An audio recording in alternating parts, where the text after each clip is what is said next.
What's going on, everyone? Today we are going to discuss what's next for the Edmonton Oilers after they just bolstered their offense, their bottom six in particular, and is there maybe a name on the chopping block now after this trade?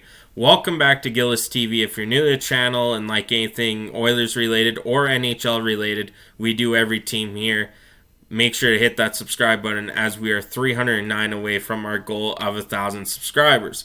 Thank you guys for all the support of late. It's been greatly appreciated.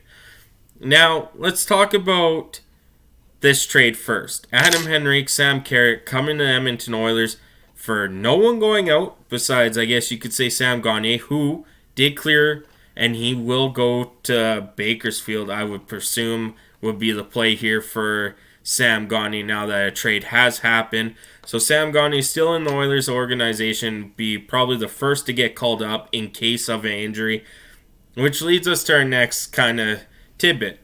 We'll go over the full trade details because now it's full. We knew a first was going, we knew there was a third team, and the third team's kind of actually a head scratcher. I didn't think it would be actually this team. So to Edmonton, of course, we got Adam Henrique and Sam Carrick. We also got goaltender Ty Taylor, who is on the reserve list from Tampa Bay. Tampa Bay was the third team involved in this. So what the Oilers got from Tampa Bay was Ty Taylor, a 7th round draft pick, and a 5th round draft pick from Tampa Bay. The 5th is a conditional that we sent to Anaheim with our first retained salary on both Adam Henrique and Sam Carrick. Tampa Bay got a 4th from us. That's conditional. If we win it all, it goes up by a draft. So Tampa Bay will retain 25% of Henrique's deal, and Anaheim 50% of Henrique and Carrick's deal. So basically, the Edmonton Oilers got Henrique, Carrick, Taylor, and a 7th, and only realistically gave up a 1st and a 4th because they're flipping the one they got from Tampa Bay. So it's actually a good trade. Seeing all these details, it is way better than what was reported a few weeks ago. What Anaheim was asking for for Adam Henrique and the retention. This way, they still get a draft pick back. They use one that they've traded basically a 4th for a 5th, a 7th, and a reserve list player. So can't go wrong with that. So those are the details of that. Now, on Twitter, Puckpedia kind of went on and said, okay, this is how they fit in the salary cap and whatnot. And Mark Spector kind of tweeted some bit of that as well. As Mark Spector goes, this is how Holland adds his veteran defenseman. If need be, Brown moves for cap space with 2 adept penalty killers acquired today. Sam Carrick and Adam Henrique are ranked 5th and 7th for penalty killing minutes. Yes, of course, Anaheim takes a lot of penalties, but they are upgrades to our penalty killing as well. Puckpedia puts, in trade with Let's Go Oilers, add Henrique at $1.45625 million, Carrick at $425K. After sending Gagner and his $775,000 down, they have $266,000 in projected cap space with space remaining with 22 players. So basically, if the Oilers made a trade today, they can acquire anyone with a cap hit of 1.16 without anything retained. So up to 2.2 or 3.2 if the other team's willing to retain half.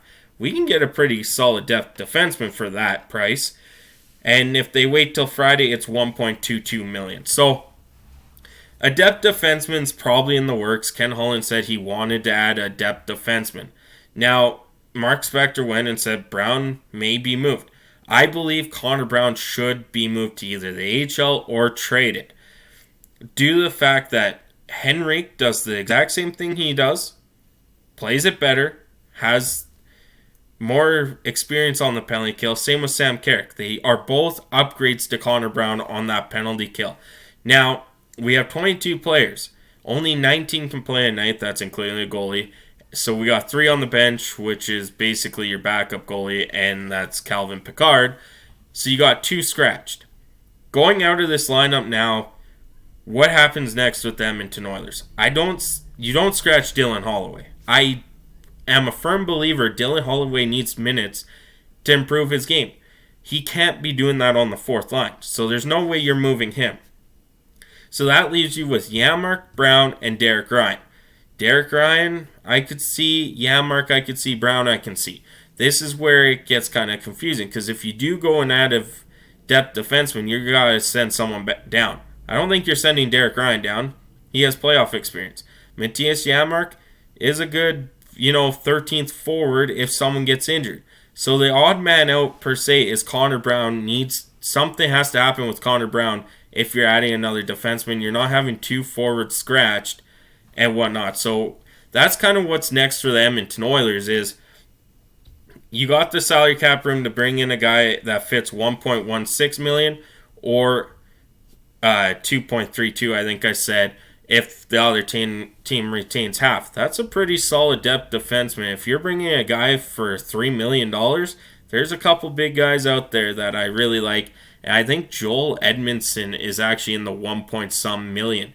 So if the Oilers can swing a deal with the Capitals to get Joel Edmondson and play him on the back end with CC or Kulak or however they want to do it, I'm fair game with that. That's one name I always come back to is he is a solid defender. Don't get me wrong. He does have a Stanley Cup pedigree, or he does have a Stanley Cup under his belt, and he does have a lot of playoff experience. So that is it for me today. Just a short video here explaining what's next for the Edmonton Oilers. If they wait, there should be probably a depth defenseman. I don't see them going for another forward unless for some reason, like you saw the Colorado trade, Casey Middlestat. No one knew he was available or reported he could have been available. If the Edmonton Oilers go and try and do something like that, it'd be money in, money out at that point because they just don't have any more cap room to actually do anything else. But thank you so much for tuning in. I'm Gillis TV. Have a good one.